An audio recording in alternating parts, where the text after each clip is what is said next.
రాష్ట్రంలో 3 రోజుల పాటు భారీ వర్షాలు కురుస్తాయని ఇప్పటికే వాతావరణ కేంద్రం హైదరాబాద్ వాతావరణ కేంద్రం ప్రకటించడం జరిగింది. ఇవాళ రాష్ట్రంలోని కొన్ని జిల్లాల్లో ఉరుములు మెరుపులు ఈదురుగాలులతో కూడిన అతి భారీ నుంచి అత్యంత భారీ వర్షాలు అక్కడక్కడ కురిసే అవకాశం ఉందని వాతావరణ శాఖ డైరెక్టర్ డాక్టర్ నాగరత్న తెలిపారు.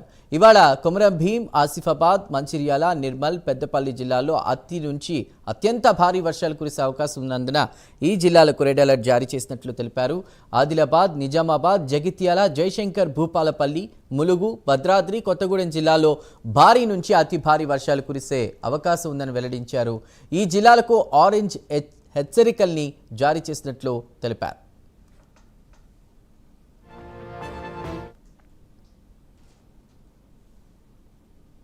ఇక తెలంగాణలో కూడా పలు జిల్లాలకు ఆరెంజ్ అలర్ట్ జారీ చేసినట్లు తెలుస్తోంది వాతావరణ శాఖ. దీనిపై పూర్తి డీటెయిల్స్ మా ప్రతినిధి అందిస్తారు.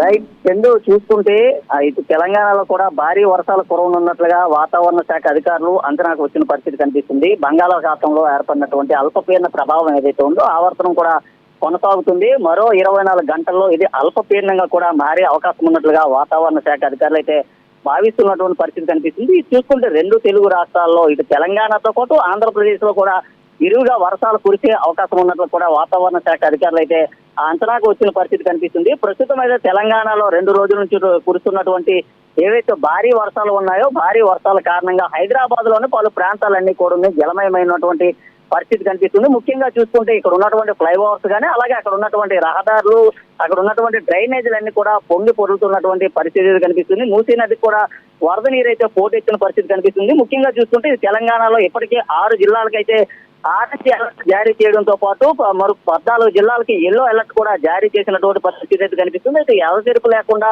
కురుస్తున్నటువంటి వర్షాలు ఏవైతే ఉన్నాయో వర్షాల కారణంగా తెలంగాణలో ఉన్నటువంటి ఆ పౌరులంతా కూడా చాలా ఇబ్బందులు అయితే ఎదుర్కొన్నటువంటి పరిస్థితి కనిపిస్తుంది. ముఖ్యంగా చూసుకుంటే రహదారి పైన వరద నీరు నిలిచిపోవడంతో పాటు ఎక్కడికక్కడ కూడా ట్రాఫిక్ జామ్ అయ్యి దాదాపు 3 నుంచి 4 గంటల సమయం కూడా పడుతున్నటువంటి పరిస్థితి ఉంది. ఇళ్లలో కూడా వరద నీరు అయితే చొచ్చుకొచ్చినటువంటి పరిస్థితి ఉంది. మరో 24 గంటలు కూడా ఇదే పరిస్థితి అయితే ఇక్కడ తెలంగాణలో కూడా కొనసాగే అవకాశం ఉన్నట్లుగా వాతావరణ శాఖ భావిస్తుంది. అయితే దీనికి సంబంధించి ఇప్పటికే ఆ రాష్ట్ర ముఖ్యమంత్రి కూడా అన్ని రకాల చర్యలు తీసుకోవాలంటూ కూడా ఆయా జిల్లా అధికారులు కూడా ఆదేశాలు అయితే జారీ చేసిన పరిస్థితి కనిపిస్తుంది. ముఖ్యంగా చూసుకుంటే ఏదైతే ముంపు ప్రాంతాలు ఉన్నాయో ముంపు ప్రాంతాలన్నింటినీ కూడా ఆ జిహెచ్ఎంసీ అధికారులు కూడా పూర్తిగా పర్యవేక్షిస్తున్నటువంటి పరిస్థితి కనిపిస్తుంది. ముఖ్యంగా ఎక్కడైతే లోతట్టు ప్రాంతాలు ఉన్నాయో అక్కడ ఉన్నటువంటి ప్రజలందరినీ సురక్షిత ప్రాంతాలకి తరలి వెళ్లేపోవాలంటూ కూడా ఆదేశాలు జారీ చేయడంతో పాటు ముఖ్యంగా ఏదైతే నాలాలు ఏవైతే ఉన్నాయో నాలాలన్నీ కూడా శుభ్రం చేయాలంటూ కూడా ఎప్పటికప్పుడే జిహెచ్ఎంసీ అయితే అధికారులకు ఆదేశాలు జారీ చేయడంతో పాటు కింద సిబ్బందితో ఎప్పటికప్పుడు అక్కడ ఉన్నటువంటి అపరిశుభ్రాలన్నింటినీ కూడా శుభ్రం చేస్తున్నటువంటి పరిస్థితి కనిపిస్తుంది. అయితే మరో 24 గంటలు కూడా